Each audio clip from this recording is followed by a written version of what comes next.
So what next for Sri Lanka now that the president has resigned? Now, of course, they have to elect an acting president and also form a new government. This government has, the existing government had lost all legitimacy.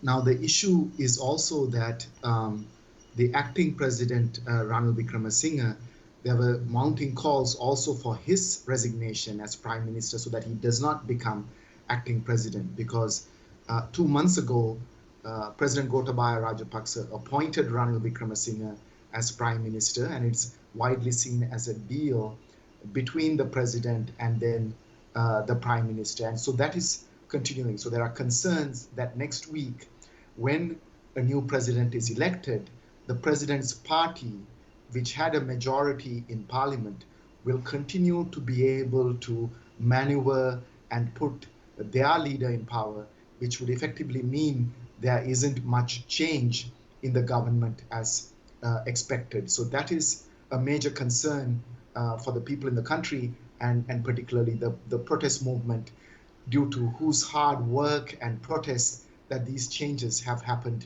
in the country. Rajapaksa's resignation brings to an end a 20-year rule by his family over Sri Lanka. What legacy does he leave behind?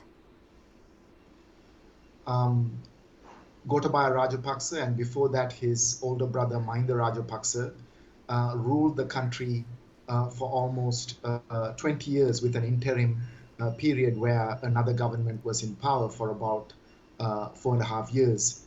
But their rule was characterized by authoritarian populism. They divided the communities along ethnic lines. They usurped considerable power to themselves by strengthening the office of the executive presidency. And when it comes to ethnic minorities, there was violence against them. And they also took forward many neoliberal development projects which have bankrupted the country. It is in that context that now they've been ousted. They probably have no future in this country.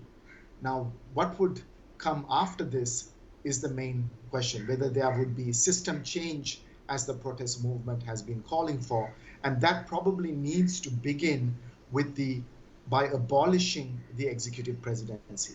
Sri Lanka initially, with independence, had only a Westminster style parliamentary system.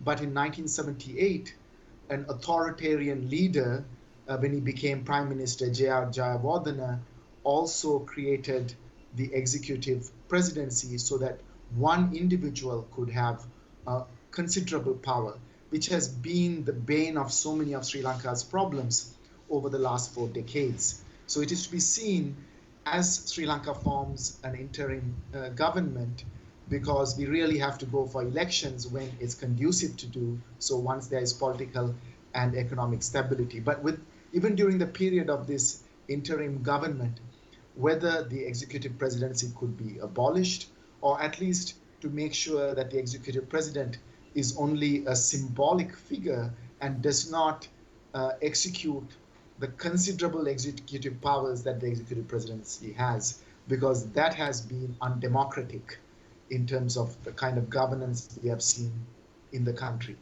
Now, of course, the economic situation is crucial, because it is a mounting economic problems that has led to this political crisis as well. And any interim government should try to bring about economic stability by providing relief and stimulus, particularly to the rural sector, so we avoid even a famine in a few months. So the food system and the economic situation are also crucial concerns at the current moment. All right, thank you very much for those insights, Dr. Ahilan Kadir Gama.